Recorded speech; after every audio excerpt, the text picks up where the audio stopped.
Assalamualaikum warahmatullahi wabarakatuh. Pada video kali ini kita akan membahas mengenai ikatan rangkap karbon-karbon dan karbon nitrogen pada mata kuliah stereokimia.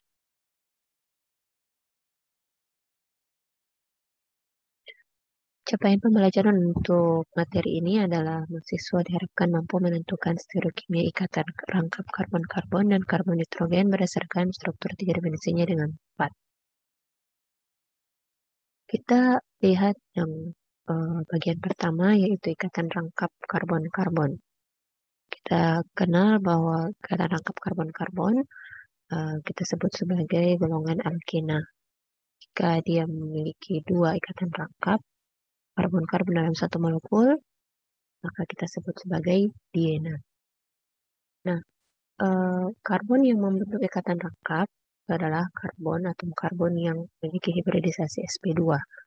Jika kedua-dua karbon sp2 ini bertetangga lalu kemudian membentuk ikatan pi, maka akan menghasilkan dua ikatan, yaitu ikatan sigma dan ikatan pi, dan kemudian kita kenal sebagai ikatan rangkap. Nah, karena karbon di sini memiliki hibridisasi sp2, jenis sp2, maka geometrinya adalah geometri planar atau koplanar. Ya. Jadi dia berada semuanya atom-atomnya 1, 2, 3, 4, 5, 6 itu berada dalam satu bidang data. Nah, isomer geometri dari alkena ini ada dua, ya. Untuk senyawa yang memiliki atau alkena yang mengikat dua gugus, ya, pada masing-masing atomnya ada satu gugus yang berbeda atau disubstitusi, maka pengelompokan isomernya kita golongkan sebagai cis dan trans, di mana cis ini adalah jika gugus tersebut atau substituen tersebut yang terikat itu berada pada satu bidang, ya, sejajar. Ini metil, ini terikat metil, maka ini akan cis. Sedangkan jika kedua substituen terikat pada sisi yang berlawanan, ya, maka ya, yang berlawanan sebagai trans. Nah, kita perhatikan bahwa dari cis ke trans itu tidak dapat dalam kondisi normal, ya, tanpa diberikannya perlakuan yang keras, cis tidak dapat berubah menjadi trans. Demikian juga trans tidak dapat terkonversi menjadi cis. Ini disebut sebagai karakteristik non-interconvertible, dapat diversi. Kenapa? Karena ikatan rangkap, ya, di sini pi dan sigma itu berbeda dengan ikatan tunggal. Dengan ikatan tunggal itu dapat terjadi rotasi yang bebas, ya, bebas. Oke. Ini ikatan tunggal itu dapat rotasi bebas sehingga yang awalnya A ada di atas, maka dia bisa memutar 180 derajat menjadi seperti. Nah, namun itu tidak dapat terjadi pada ikatan rangkap karena sifatnya rigid. Ikatan pi, ya, itu adalah overlap orbital p, dan untuk memutar ini maka harus dilakukan pemutusan ikatan pi terlebih dahulu, lalu kemudian diputar, ya, baru berputar, lalu kemudian pembentukan kembali ikatan pi, dan itu membutuhkan energi yang besar.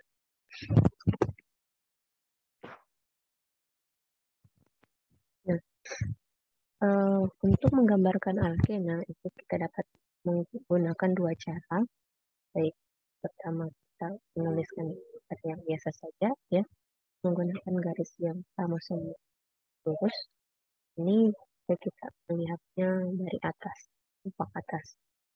Namun kita juga bisa menuliskannya, menggambarkan akhirnya dari tampak depan, di mana dua gugus yang berhadapan ke arah pembaca itu kita tuliskan atau gambarkan dengan garis yang menebal, ya,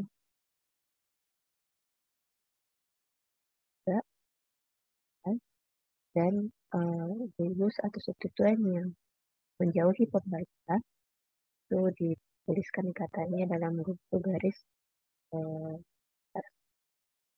terus. Nah, uh, tampaknya lebih mudah menggambarkan yang tampak atas, ya. Namun penggambaran alkena tampak depan itu sangat baik atau sangat dibutuhkan ketika kita ingin mencari tahu atau ingin menuliskan mekanisme reaksi atau memperlihatkan stereotipnya dari suatu reaksi yang terjadi pada ikatan rangkap, khususnya reaksi adisi. Saat menunjukkan adanya reaksi tertentu yang digunakan atau ditambahkan dan dia masuk dari arah atas atau arah bawah, sehingga akan lebih mudah untuk menjelaskan stereotipnya dari produk yang hasil. Nah, itu tadi untuk alkena disubstitusi. Nah, untuk alkena tri dan tetrasubstitusi, maka tata nama cis dan trans ini sudah tidak dapat digunakan, ya, atau kurang tepat lagi jika kita gunakan. Nah, untuk itu penamaan yang tepat, ya, untuk alkena tri dan tetrasubstitusi akan lebih tepat jika menggunakan istilah E dan Z. E itu adalah enzian yang berarti perlawanan. Ini uh, uh, mirip dengan trans ya, prinsipnya. Sedangkan Z atau susamen itu berarti bersama atau dia mirip dengan cis. Nah, bagaimana menentukan apakah dia trans atau cis? Itu adalah dengan memberikan penomoran atau prioritas dari gugus atau substituen yang terikat. Misalnya ini adalah C1, ini adalah C2. C1 mengikat metil dan mengikat fluor. Maka kita bisa lihat prioritasnya berdasarkan nomor atom dari atom yang langsung berikatan. Jika di sini terikatan adalah karbon, jika di sini adalah fluor, maka tentu ini adalah yang lebih prioritas. Nah, sedangkan pada atom karbon 2 sama halnya dibandingkan antara karbon dan brom, maka bromlah yang memiliki prioritas yang lebih tinggi. Oleh karena itu, struktur pertama ini, ya, karena yang prioritas tinggi itu berada pada arah yang sama, maka ini termasuk Z. Ya. Nah, sedangkan jika dia berlawanan, ini maka dia tergolong sebagai E atau engage.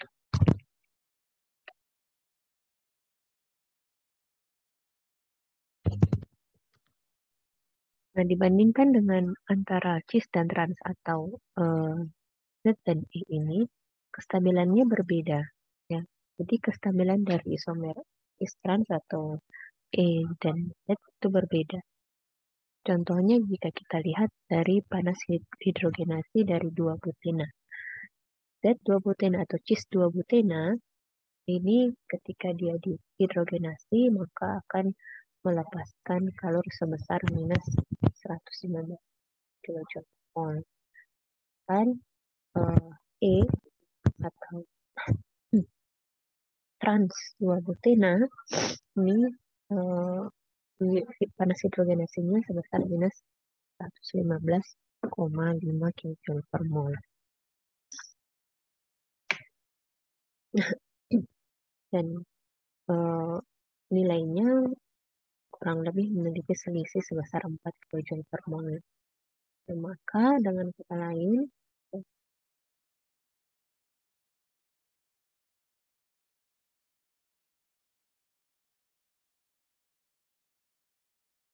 biasanya untuk cis, trans,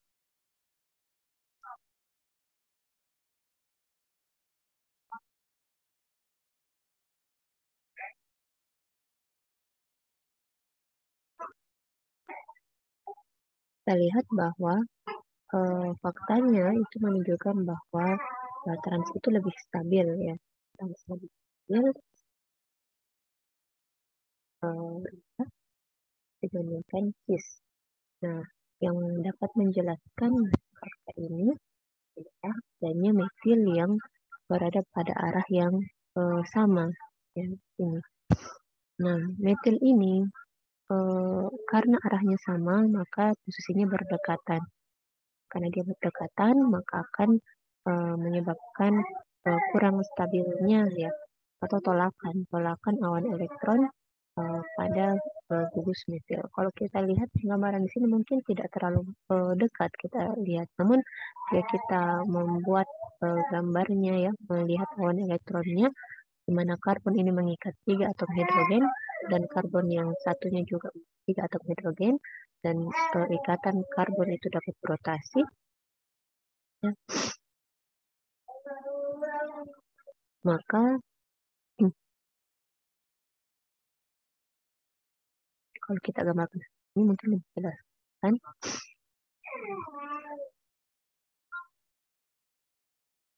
Ya. Nah, ini akan berada dalam jarak yang cukup dekat. Karena itu ini kemudian menyebabkan tolakan awan elektron, dan menyebabkan kurang stabilnya isomer cis. Ya. Ini yang mendekatkan energi dari cis 2 betina. Makin besar substituen tentu akan mempengaruhi kestabilan dari isomer cis ini. Nah, untuk senyawa yang lebih dari 1 dan 2 atau lebih ikatan rangkapnya, nah dia diena atau triena, prinsipnya juga sama dalam hal penamaan E dan Z. Misalnya yang pertama ini ya, dia karbonnya ada 1, 2, 3, 4, 6 ya. Jadi dia heksanoat ya karena ada karboksil. Karena ada 2 ikatan rangkap, maka diberikan nama heksadienoat. Nah, ikatan rangkapnya berada pada posisi 2 ya dan 4 ya. 2 dan 4 dari nama asam 24 heksadienoat. Nah, kita lihat bagaimana konfigurasi dari ikatan rangkapnya masing-masing, di mana pada C2 ini kita lihat penomorannya, ya prioritasnya ini berada pada posisi yang sama, berarti dia Z. Ya. Dituliskan 2Z, lalu kemudian pada C4 ini yang prioritas berada pada arah yang berlawanan, pada dituliskan 4E. Dan penulisan Z dan E ini dituliskan dalam posisi miring atau italik. Sehingga nama keseluruhan dari senyawa ini atau molekul ini ialah asam 2Z4E 24 di heksadienoat. Nah, kemudian contoh kedua kita lihat ini ada 1, 2, 3, 4, 5, 6, 7 ya. Ini ada heptana. Nah, karena ada 2 ikatan rangkap, maka kita berikan nama heptadiena. Heptadiena. Nah, ikatan rangkap ada di C2 dan C4 ya. Maka diberikan 24. Lalu kita lihat konfigurasi C2 di 2 ya. Ini trans atau kita berikan nama E ya. Jadi 2E dan ini juga E. Jadi 2E, 4E, 24 heptadiena. Untuk molekul yang ketiga, caranya sama. Kita berikan penomoran 1, 2, 3, 4, 5, maka pentana ya. Kemudian karena dia mengandung 2 ikatan rangkap, maka pentadiena. Nah, oh maaf ya, yang ini harusnya nomor 1 ini. 2, 3 ya. Sebutan ini. 4, ini 5. Oke. Nah, dan ada ikatan rangkap di C1 dan C3. Ya, jadi 1,3 pentadiena. Lalu ada gugus klor terikat pada atom karbon nomor 3. Nah, pada C1 karena ini adalah C yang di ujung, dia mengikat hidrogen-hidrogen, maka tidak ada yang prioritas. Makanya tidak perlu diberikan penamaan E atau Z. Yang perlu diberikan penamaan EZ cuma C3, yaitu dia prioritasnya sama-sama ke bawah ya, atau berarah yang sama, berarti dia Z. Nah, penomorannya tidak perlu ditulis karena cuma satu yang memiliki isomer ya. Jadi hanya tuliskan dalam kurung Z 3 kloro 1,3 pentadiena. Nah, kemudian ikatan rangkap atau senyawa ikatan rangkap yang juga penting itu adalah yang mengandung mengandung cincin ya, misalnya pada sikloheksena. Nah, sikloheksena jika kita lihat konformasinya itu membentuk half chair ya, setengah kursi, dan di mana keempat atom karbon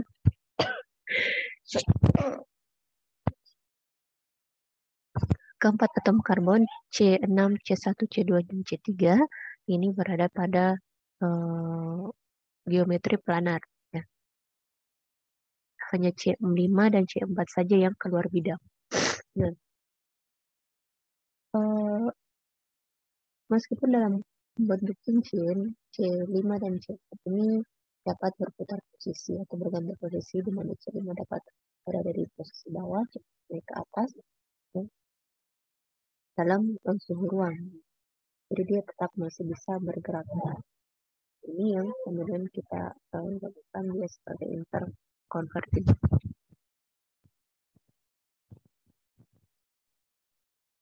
Untuk atom hidrogen yang terikat, kalau kita masih ingat pelajaran sebelumnya bahwa di sikloheksana ada hidrogen yang terikat atau gugus atau substituen yang terikat itu digolongkan sebagai dua. Ada aksial, ada ekuatorial. Maka yang pada hidrogen atau gugus yang terikat pada C5 dan C4 ini dikelompokkan ada yang aksial dan ada yang ekuatorial ya. Ini juga aksial, yang ekuatorial. Namun pada C3 dan C6 dia tidak bisa aksial penuh atau ekuatorial penuh ya. Kenapa? Karena memang posisinya yang tidak sama. Dia akan seperti ini seperti ini ya. Jadi ada yang digolongkan sebagai ekuatorial ekuatorial pseudo ekuatorial dan pseudo aksial ya, seperti itu.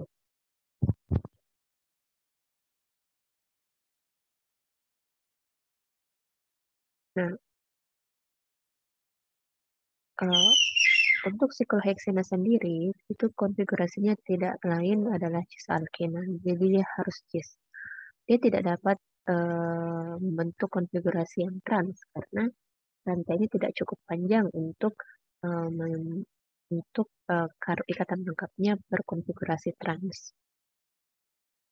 Kalau kita lihat di sini ya, mau tidak mau ikatan yang ini ya, C6 dan C3 itu harus berada pada posisi cis supaya C5 dan C4 ini terhubung.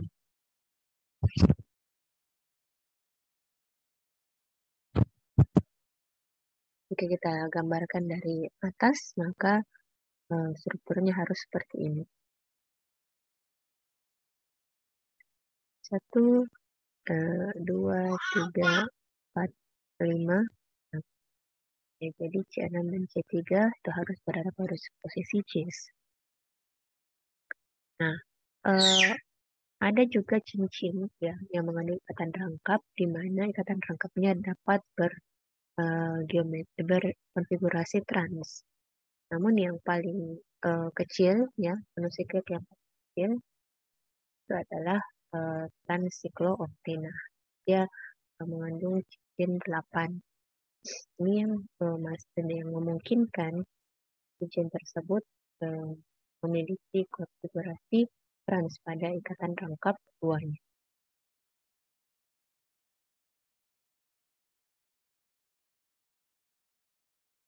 Berikutnya ialah ikatan rangkap karbon nitrogen. Nah, untuk ikatan rangkap karbon nitrogen, prinsipnya sebenarnya sama dengan alkena, karbon-karbon. Nah, kalau kita lihat di sini, karbon mengikat dua gugus, nitrogen pada dasarnya dia mengikat satu gugus saja. Namun kita juga dapat memperhitungkan elektron bebas yang terdapat pada nitrogen. Sehingga akan berbeda jika R1 dan R2 ini berganti posisi. Hingga senyawa yang mengandung ikatan rangkap Cn itu juga memiliki isomer geometri. Dan konfigurasinya juga stabil, seperti pada karbon-karbon rangkap 2. Contoh-contohnya misalnya pada oksin, ya, ini C rangkap 2N, kemudian ada OH, lalu ada senyawa di nitrophenohydrazon, ya, ini ada R1, R2, R1, R2 berbeda, maka dia memiliki konfigurasi cis trans atau EZ. Ini semikarbazon juga seperti itu.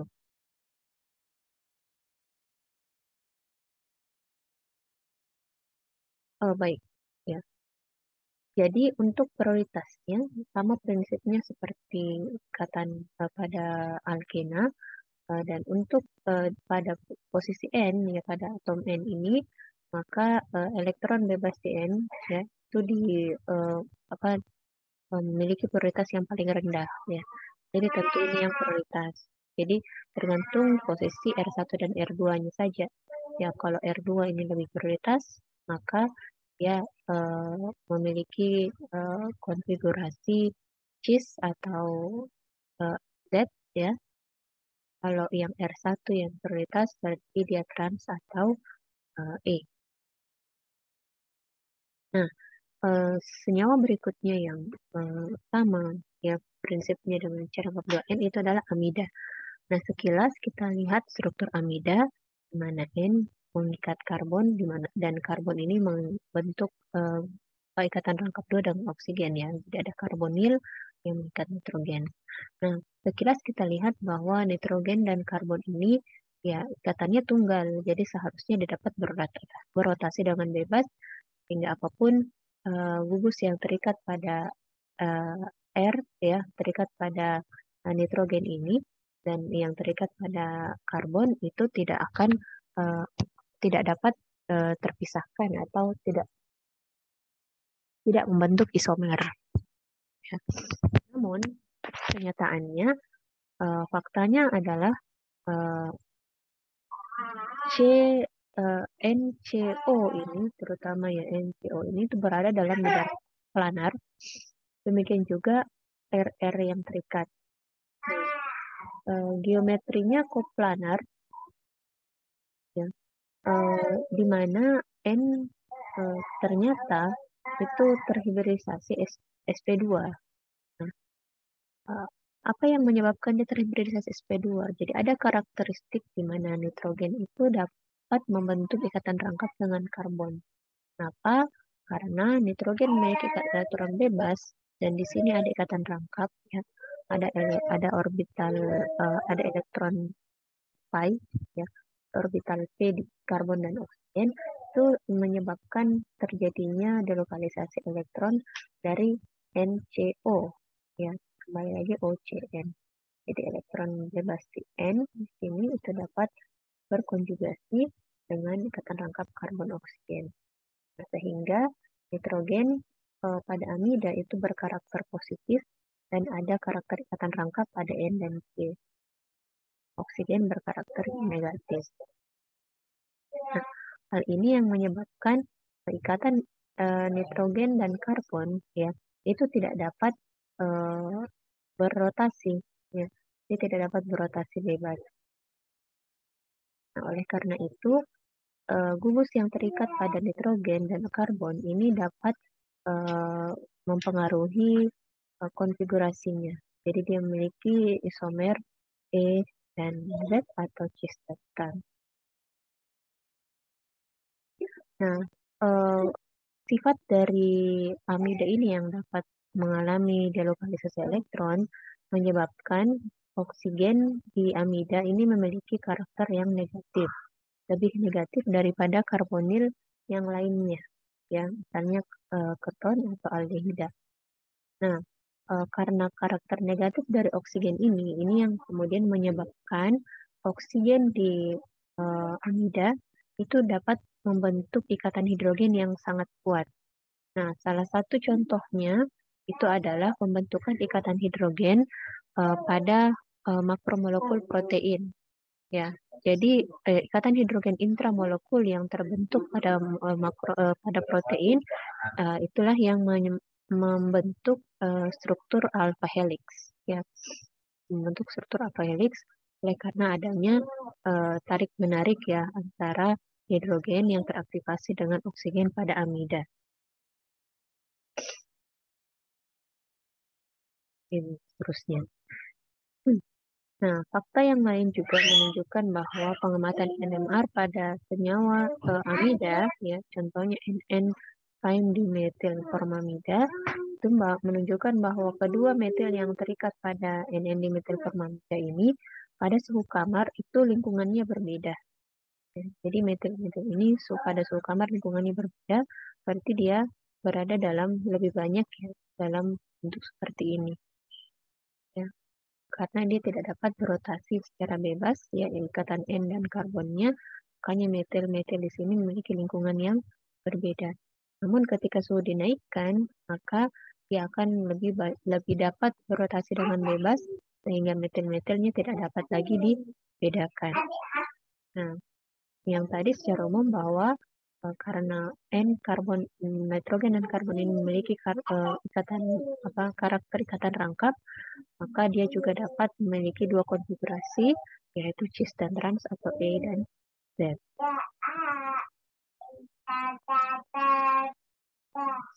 Berikutnya kita lihat bagaimana reaksi yang dapat terjadi pada alkena. Nah, reaksi yang kita angkat di sini adalah reaksi hidroksilasi, di mana untuk senyawa alkena itu dapat mengalami dua jenis hidroksilasi. Ada yang disebut hidroksilasi cis dan ada yang disebut hidroksilasi trans. Hidroksilasi cis ya, itu adalah jika senyawa atau gugus yang masuk, ya gugus yang teradisi, itu masuk pada arah yang sama. Ya, itu disebut hidroksilasi cis. Nah, nama lain atau istilah lain dari hidroksilasi cis itu adalah hidroksilasi sin. Jadi ini ya hidroksilasi sin itu prinsipnya pada dasarnya sama juga penyebutannya dengan hidroksilasi cis. Namun memang biasanya lebih untuk tidak membingungkan dengan konfigurasi, biasanya memang kita sebutnya hidroksilasi sin ya dibandingkan hidroksilasi cis. Nah, jadi hidroksilasi sin ini contohnya reaksinya bisa menggunakan osmium tetraoksida ya atau permanganat. Nah, jadi ada dua gugus ya hidroksilasi berarti penambahan gugus OH pada ikatan rangkap sehingga karbon-karbonnya masing-masing ikatan rangkapnya putus dan mengikat OH ya. Nah, mekanismenya terjadi pada dua tahap ya. Yang pertama misalnya menggunakan reaksi osmium tetraoksida. Reaksi dengan osmium tetraoksida akan menyebabkan osmium gugus oksigen ya itu masuk pada arah yang sama ya dengan arah yang sama ya satu sama lain ya. Di sini menghadap ke atas, ini juga menghadap ke atas karena dia masuk pada arah atas dari ikatan rangkapnya sisi atas. Nah, lalu kemudian disusul tahapan kedua adalah pemutusan ikatan tunggal. Jadi ikatan tunggalnya akan putus ya. Ya, OSO di sini akan putus oleh natrium disulfid ataukah dengan air ya ini juga akan putus.